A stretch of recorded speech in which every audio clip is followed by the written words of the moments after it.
Passport പുതുക്കുന്നതിന്റെയും പുതിയതായി 2026 July മുതലുള്ള ചില മാറ്റങ്ങളുമാണ് ഈ വീഡിയോയിൽ പറയുന്നത്. ആദ്യ ഭാഗത്തു അതിന്റെ വിവരണങ്ങളും രണ്ടാമതായി നിങ്ങൾക്ക് തന്നെ ഓൺലൈനായി എങ്ങനെ ചെയ്യാം എന്നതിനെ പറ്റിയും വിശദീകരിക്കുന്നു. അതുകൊണ്ട് വീഡിയോ സ്കിപ്പ് ചെയ്യാതെ കാണുക.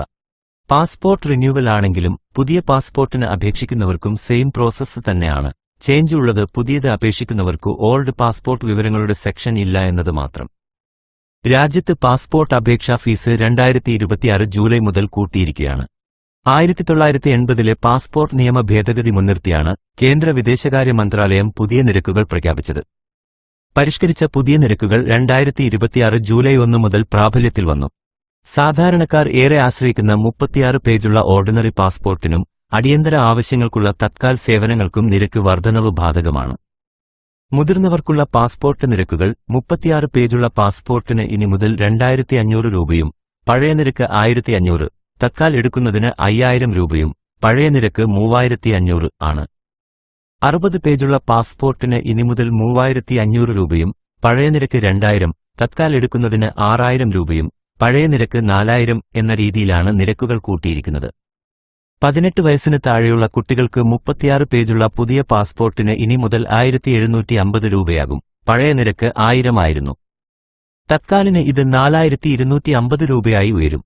നഷ്ടപ്പെടുകയോ കേടുപാടുകൾ വരികയോ ചെയ്ത പാസ്പോർട്ട് പഴയതിന് പകരം പുതിയ 36 പേജ് പാസ്പോർട്ട് എടുക്കാൻ സാധാരണ കാറ്റഗറിയിൽ 5000 രൂപയും തത്കാലിൽ 7500 രൂപയും നൽകണം. 60 പേജിന് ഇത് യഥാക്രമം 6000, 8500 എന്നിങ്ങനെയാണ്. Police clearance certificate, surrender certificate, global entry programme verification എന്നിവയ്ക്കുള്ള ഫീസ് 750 രൂപയായി പുതുക്കിയിട്ടുണ്ട്. 8 വയസ്സുവരെയുള്ള കുട്ടികൾക്കും 60 വയസ്സിന് മുകളിലുള്ള മുതിർന്ന പൗരന്മാർക്കും പുതിയ പാസ്പോർട്ട് അപേക്ഷകളുടെ നിശ്ചിത ഫീസിൽ 10% ഇളവ് തുടർന്നും ലഭിക്കുന്നതായിരിക്കും. കൂടാതെ എമർജൻസി സർട്ടിഫിക്കറ്റുകൾ ഇന്ത്യക്കകത്ത് സൗജന്യമായി നൽകുന്നത് തുടരും.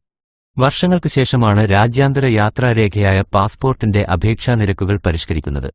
പാസ്പോർട്ട് പുതുക്കാൻ വേണ്ട രേഖകൾ നിങ്ങളുടെ പഴയ പാസ്പോർട്ടിന്റെ ഒറിജിനൽ, അതിന്റെ ആദ്യത്തെയും അവസാനത്തെയും 2 പേജുകളുടെ ഫോട്ടോ കോപ്പികൾ, അതിൽ നിങ്ങൾ സൈൻ ചെയ്തിരിക്കണം.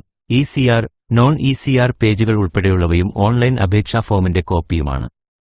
നിങ്ങളുടെ അഡ്രസ് മാറിയിട്ടുണ്ടെങ്കിൽ ആധാർ, വോട്ടർ ID, ഫോട്ടോ പതിച്ച ആക്റ്റീവായ ബാങ്ക് പാസ്ബുക്ക് എന്നിവ കരുതുക. ജനനത്തീയതി തെളിയിക്കുന്നതിന് SSLC അഥവാ ജനന സർട്ടിഫിക്കറ്റ് വേണം. ഭാര്യയുടെയോ ഭർത്താവിന്റെയോ നെയിം ഉൾപ്പെടുത്താനോ മാറ്റാനോ വിവാഹ സർട്ടിഫിക്കറ്റ്, വിവാഹമോചന ഉത്തരവ് തുടങ്ങിയവ ആവശ്യമാണ്. ഇനി ഓൺലൈനായി എങ്ങനെ ഇത് ചെയ്യാമെന്ന് നോക്കാം. ആദ്യം ഗൂഗിളിൽ ഇന്ത്യൻ പാസ്പോർട്ട് റിന്യൂവൽ എന്ന് ടൈപ്പ് ചെയ്യുക. അതിൽ passportindia.gov.in ലിങ്ക് ഓപ്പൺ ചെയ്യുക. ഡിസ്ക്രിപ്ഷനിൽ URL കൊടുത്തിട്ടുണ്ട്. ഹോം പേജ് ഓപ്പൺ ആയി വരും. അതിൽ ടോപ്പ് റൈറ്റ് കോർണറിൽ ലോഗിൻ, രജിസ്റ്റർ എന്ന ഓപ്ഷൻ കാണാം. അതിൽ രജിസ്റ്റർ എന്ന ബട്ടൺ ക്ലിക്ക് ചെയ്യുക. യൂസർ രജിസ്ട്രേഷൻ എന്ന പേജ് ഓപ്പൺ ആയി വരും. അതിൽ പാസ്പോർട്ട് ഓഫീസ് എന്ന ഓപ്ഷൻ സെലക്ട് ചെയ്യുക. പാസ്പോർട്ട് ഓഫീസ് എന്ന സെലക്ഷൻ ബോക്സിൽ നിന്നും നിങ്ങളുടെ ചോയ്സ് സെലക്ട് ചെയ്യുക. ഇത് നിങ്ങളുടെ ഏറ്റവും അടുത്തുള്ള ഓഫീസ് തന്നെ സെലക്ട് ചെയ്യാൻ ശ്രമിക്കുക. പോലീസ് വെരിഫിക്കേഷൻ ഒക്കെ വരുന്നതുകൊണ്ട് എപ്പോഴും അതായിരിക്കും നല്ലത്. അതിനുശേഷം full name, email ID, login ID, password enter ചെയ്യുക. ഇവിടെ ഒരു കാര്യം ശ്രദ്ധിക്കുക. നിങ്ങൾക്ക് ഇമെയിൽ ID തന്നെ ലോഗിൻ ID ആക്കാം. അതിന് do you want your login ID to be same as email ID എന്ന ചെക്ക് ബോക്സ് സെലക്ട് ചെയ്യുക. പാസ്വേഡ് എൻ്റർ ചെയ്യുക. ശേഷം സൈനപ്പ് ക്ലിക്ക് ചെയ്യുക. ഇവിടെ മെയിലിൽ വന്ന OTP എൻ്റർ ചെയ്യുക. കംപ്ലീറ്റ് സൈനപ്പ് ക്ലിക്ക് ചെയ്യുക. ലോഗിൻ ആയിട്ട് mobile number, hint, question and answer എന്നിവ അപ്ഡേറ്റ് ചെയ്യാം.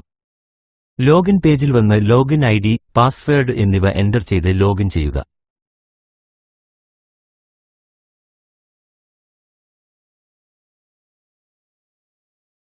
ഇവിടെ email ID or user name എന്നതിൽ ക്ലിക്ക് ചെയ്യുക. മോഡിഫൈ പ്രൊഫൈൽ ക്ലിക്ക് ചെയ്യുക. Hint, question, answer, mobile number field fill ചെയ്ത് സേവ് ചേഞ്ചസ് ക്ലിക്ക് ചെയ്യുക. ലെഫ്റ്റ് സൈഡ് ബാറിൽ സർവീസസ് എന്ന ലിങ്കിൽ ക്ലിക്ക് ചെയ്യുക. അതിൽ കുറെ ഓപ്ഷൻ ഉണ്ട്. അതിൽ apply for fresh, re issue of passport എന്ന ബോക്സിൽ ക്ലിക്ക് ചെയ്യുക. ഇവിടെ പഴയ passport detail and date of birth ആണ്. ഇത് നമുക്ക് ഇപ്പോൾ ഇവിടെ നിന്നും സ്കിപ്പ് ചെയ്യാൻ സ്കിപ്പ് ഫോർ നൗ എന്ന ബട്ടൺ ക്ലിക്ക് ചെയ്യാം. പാസ്പോർട്ട് റിന്യൂവൽ ആണ് ചെയ്യുന്നതെങ്കിലും പിന്നീട് ഉള്ള സ്റ്റെപ്പിൽ അത് എൻ്റർ ചെയ്യാനുള്ള ഓപ്ഷൻ ഉണ്ട്. അവിടെ ഫിൽ ചെയ്യാം. പുതിയത് അപ്ലൈ ചെയ്യുന്നവരെല്ലാം സ്കിപ്പ് ചെയ്യുക. ഇവിടെ ശ്രദ്ധിക്കുക, ഫ്രഷ് പാസ്പോർട്ട് അപ്ലൈ ചെയ്യുന്നതിനും പ്രോസസ്സ് ഏതാണ്ട് സെയിം ആണ്. വ്യത്യാസമുള്ളത് അവർക്ക് പഴയ പാസ്പോർട്ട് വിവരങ്ങൾ നൽകേണ്ട ആവശ്യമില്ല എന്നതാണ്. അതിനാൽ പുതിയ പാസ്പോർട്ട് അപ്ലൈ ചെയ്യാൻ ആഗ്രഹിക്കുന്നവർക്കും ഇത് കണ്ടു ചെയ്യാവുന്നതാണ്. അടുത്തത് പാസ്പോർട്ട് ഓഫീസ് സെലക്ഷൻ ആണ്. നേരത്തെ രജിസ്ട്രേഷൻ ടൈമിൽ കൊടുത്തത് ഫിൽ ആയി വരും. നെക്സ്റ്റ് കൊടുക്കുക. അടുത്തതിൽ നമുക്ക് ഫിൽ ചെയ്യേണ്ട എല്ലാ സ്റ്റെപ്സും കാണിക്കും. ഓരോന്നായി ഫിൽ ചെയ്തു പോകാം. റീ ഇഷ്യൂ ചെയ്യാനുള്ള റീസൺ എന്ന ഓപ്ഷനിൽ നിങ്ങൾക്ക് ആവശ്യമുള്ളത് സെലക്ട് ചെയ്യുക. നിങ്ങളുടെ വ്യക്തിഗത വിവരങ്ങളിൽ മാറ്റങ്ങളൊന്നുമില്ലെങ്കിൽ കാലാവധി അവസാനിക്കുന്നതിന് 1 വർഷം മുമ്പ് വരെയോ അല്ലെങ്കിൽ കാലാവധി കഴിഞ്ഞതിന് 3 വർഷം വരെയോ നിങ്ങൾക്ക് റീ ഇഷ്യൂവിനായി അപേക്ഷിക്കാം. ടൈപ്പ് ഓഫ് ആപ്ലിക്കേഷൻ എന്നതിൽ നോർമൽ സെലക്ട് ചെയ്യുക. ഇവിടെ ശ്രദ്ധിക്കുക, നിങ്ങൾക്ക് വളരെ പെട്ടെന്ന് വേണമെങ്കിൽ തത്കാൽ സെലക്ട് ചെയ്യുക. ബുക്ക്ലെറ്റ് ടൈപ്പ് സെലക്ട് ചെയ്ത് നെക്സ്റ്റ് ബട്ടൺ ക്ലിക്ക് ചെയ്യുക. ആപ്ലിക്കേഷൻ ഡീറ്റെയിൽസ് സ്റ്റെപ്പിൽ ഗിവൺ നെയിം, സർനെയിം, ജെൻഡർ എന്നിവ ഫിൽ ചെയ്യുക. Have you ever been known by other names എന്നതിൽ നിങ്ങൾ വേറെ പേരിലും അറിയപ്പെടുന്നുണ്ടോ എന്ന് നോ സെലക്ട് ചെയ്യുന്നു. Have you ever changed you name എന്നതും നോ സെലക്ട് ചെയ്തു. നിങ്ങൾ നെയിം ചേഞ്ച് ചെയ്തിട്ടുണ്ടെങ്കിൽ യെസ് കൊടുക്കുക. ഡേറ്റ് ഓഫ് ബർത്ത് എൻ്റർ ചെയ്യുക. Is U place of birth outside India എന്നത് നോ ചെക്ക് ചെയ്തു. Place of birth, state, district, marital status എന്നിവ select ചെയ്യുക. മാരിറ്റൽ സ്റ്റേറ്റസിൽ നിങ്ങളുടെ പഴയ പാസ്പോർട്ടിൽ നിങ്ങൾ മാരീഡ് അല്ല എന്നും ഇപ്പോൾ നിങ്ങൾ മാരീഡ് ആണ് എങ്കിൽ മാരീഡ് എന്ന് തന്നെ കൊടുക്കണം. തെറ്റായ വിവരം ഒരിക്കലും കൊടുക്കരുത്. ശ്രദ്ധിക്കുക.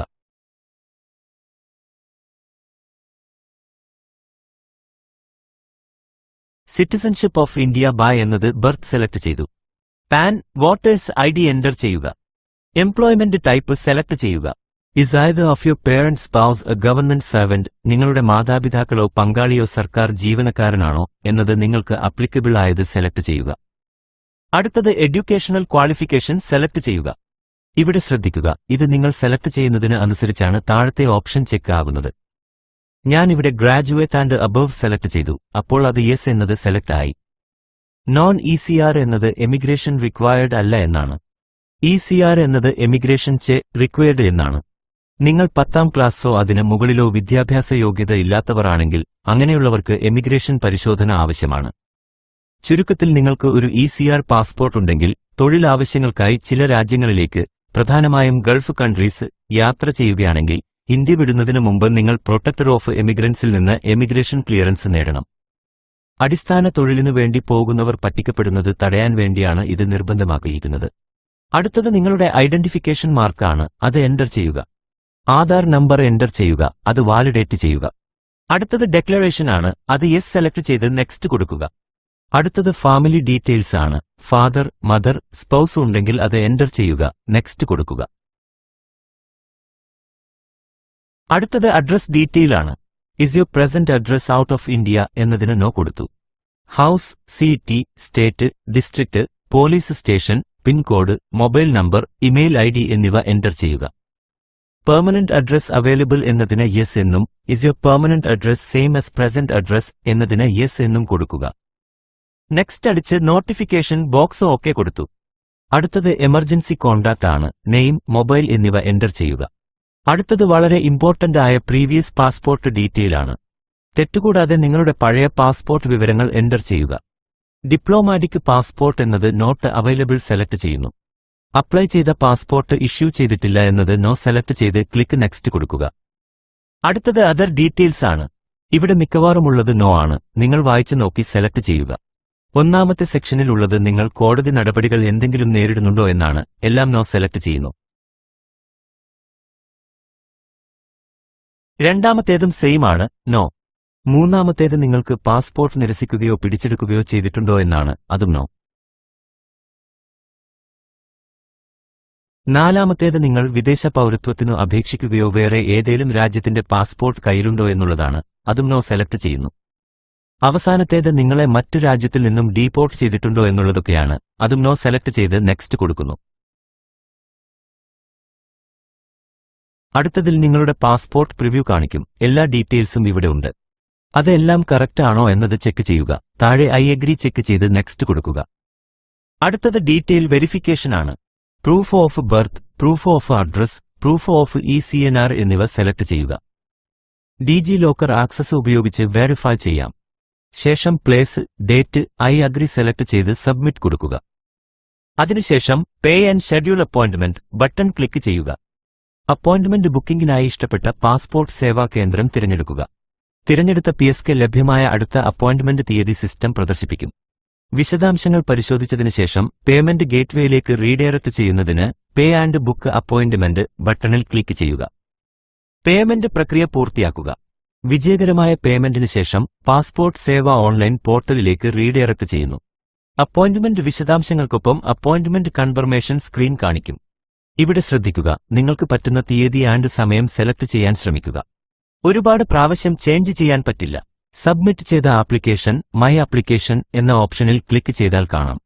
അപ്പോയിന്റ്മെന്റ് ഷെഡ്യൂൾ ചെയ്യാനോ റീഷെഡ്യൂൾ ചെയ്യാനോ റീഷെഡ്യൂൾ അപ്പോയിന്റ്മെന്റ് ലിങ്ക് ഉപയോഗിക്കുക.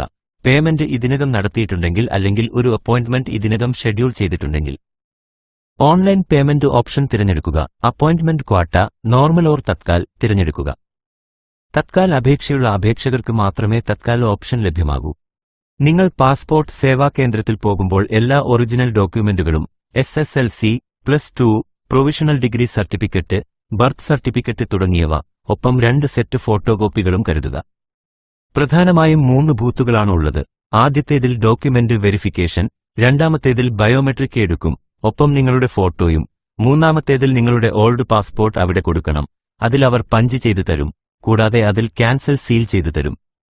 നടപടികൾ പൂർത്തിയായ ശേഷം പുതിയ പാസ്പോർട്ട് പോസ്റ്റ് വഴി നിങ്ങളുടെ വിലാസത്തിലേക്ക് അയച്ചു തരുന്നതായിരിക്കും. ഇതുപോലെയുള്ള ഇൻഫോർമേറ്റീവ് ആയ വീഡിയോകൾക്കായി ഞങ്ങളുടെ ചാനൽ ഇപ്പോൾ തന്നെ സബ്സ്ക്രൈബ് ചെയ്യൂ. വീഡിയോ ഇഷ്ടമായാൽ ലൈക്ക് ചെയ്യാനും ഷെയർ ചെയ്യാനും മറക്കല്ലേ.